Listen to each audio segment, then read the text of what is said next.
मनीष राणा जी, बिहार से। श्री हरिवंश महाराज। श्री हरिवंश महाराज जी, आपके चरणों में दास का दंडवत प्रणाम। महाराज जी, आज के 8 महीने पहले मैं आत्म करने वाला था। अगर उस वक्त आपने मुझे डांट ना लगाई होती और संभाला ना होता तो शायद आपका ये बच्चा आज आपके सामने जीवित ना होता। इसके लिए मैं आपका ऋणी रहूंगा। महाराज जी, ये सब मेरी ही नादानी की वजह से किसी के आसक्ति में पड़ जाने से हुआ था।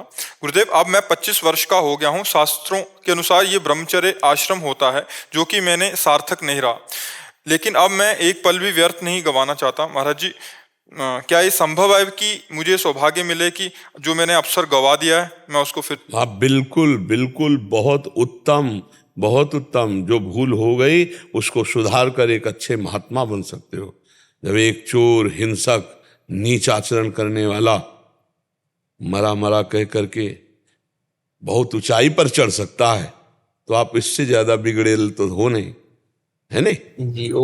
जी महाराज जी, वो बहुत बड़ी चूक हो गई थी। और मैं आपके सामने आया था और नवंबर में, तो मेरी ऐसी हालत थी कि मैं मतलब जीने का मन ही नहीं कर रहा था। अगर आपने उस टाइम मुझे डांट न लगाया होता तो पता नहीं क्या हो जाता। नहीं नहीं, ठीक है। और धन्यवाद बच्चा कि तुम हमारी बात माने और अपने जीवन को सुरक्षित रखो और अब संयम से चलो ना। और नाम आज चेहरे में भी तुम्हारे एक प्रसन्नता है, तुम्हारे चेहरे में एक मतलब ऐसा है कि उज्ज्वलता है, मलिनता नहीं, निराशा नहीं, एक नेत्रों में एक मतलब प्रकाश है। खूब नाम जप करो और अच्छे बच्चे बनकर चलो। तो जो तुमसे त्रुटि हुई है वो तो बहुत छोटी बात है। पहाड़ के पहाड़ पाप हो तो भगवान का भजन उसको नष्ट कर देता है।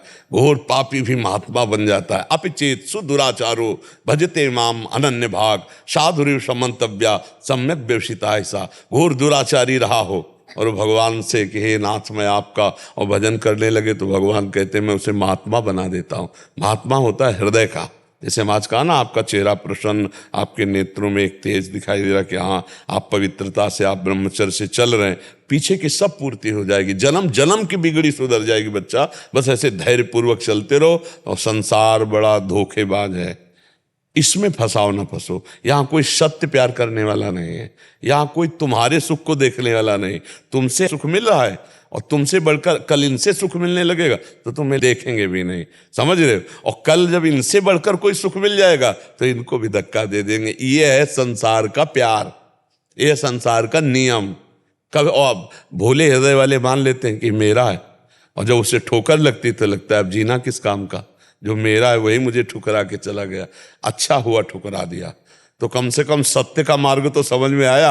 अगर ना ठुकराता है तो उसी असत्य में प्यार मानकर हमारा जीवन फंसा रहता।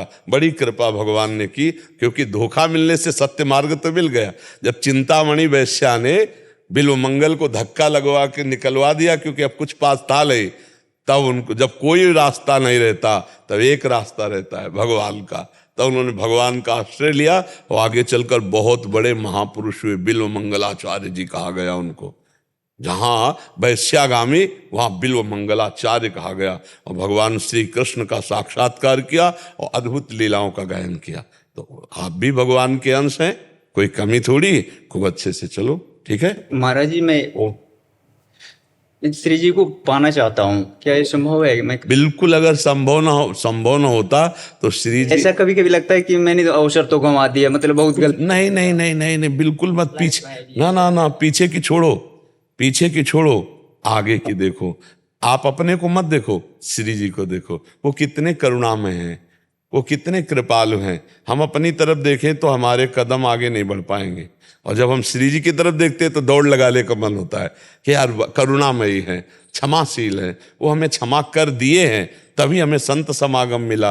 देखो ये भाग्य से मिलता है। बड़े बड़े जब बड़े भाग पाइप सत्संगा, बड़े भाग्य। अब मोहि भाव भरोस हनुमंता, बिनु हरि कृपा मिले नहीं संता। ये कृपा हुई है। अगर श्री जी हमको कृपा न करती तो हमको सौभाग्य नहीं मिलता, और जब ये कृपा कर दी तो फिर भजन करके हम श्री जी को प्राप्त कर सकते हैं, पक्का प्राप्त कर सकते हैं। देखो हमारी श्री जी इतनी कृपालु। तो मैं एक घटना बताएं। एक पति पत्नी थे, तो उनकी पत्नी का नाम था किशोरी, और वो बहुत अपनी पत्नी पे प्यार करते थे, आसक्त जैसे संसारी पुरुष रहते हैं। अब काल की घटना, उनकी पत्नी मर गई। अब वो इतने आसक्त थे कि उसके बिना जी नहीं सकते थे। अब वो हर समय रोने लगे, पर नाम था किशोरी, इसलिए बात बल गई। हा किशोरी, हा किशोरी। तो एक दिन बरसाने कोई उनके एरिया के आ रहे होंगे, तो ऐसे ही दिमाग में कुछ सुर्धी नहीं, उन्हीं के साथ बरसाने आ गए। तो रात्रि में गहवर वन के पहाड़ में वो एकांत में प्रेमी का हृदय विकल होता है, तो अपनी पत्नी की याद करके रो रहे थे, किशोरी, हा किशोरी। तो श्री जी ने ललिता से कहा, देखो मुझे कोई पुकार रहा है। तो ललिता जी ने कहा, आपको नहीं पुकार रहा, उसकी पत्नी का नाम किशोरी है। हमारी श्री जी कितनी करुणामयी। तो उन्होंने कहा, आदि नाम माने पहला नाम तो मेरा ही है ना किशोरी, दूसरे कोई बाद में रख ले, किशोरी तो मेरा नाम है ना, जाओ उसको लिवा के लाओ। ललिता जी नजदीक गए, तो ललिता जी का दर्शन मतलब श्री जी का दर्शन समझो। जे ही ललिता जी को देखा, सारे पाप नष्ट हो गए, दिव्य उसके अंदर नेत्र खुल गए प्रेम के। और ललिता जी ने कहा, चल तुझे श्री जी बुला रहे हैं।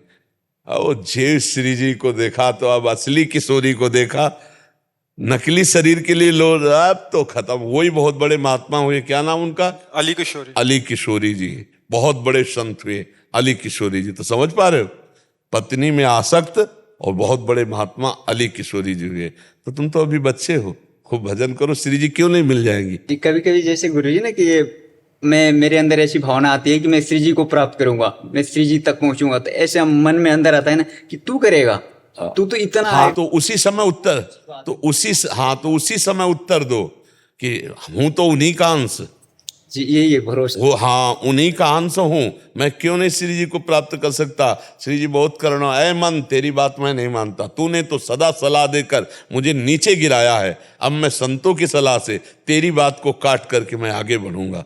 तभी मन को अधीन करके भगवत प्राप्ति की जाती है। अच्छे से चल।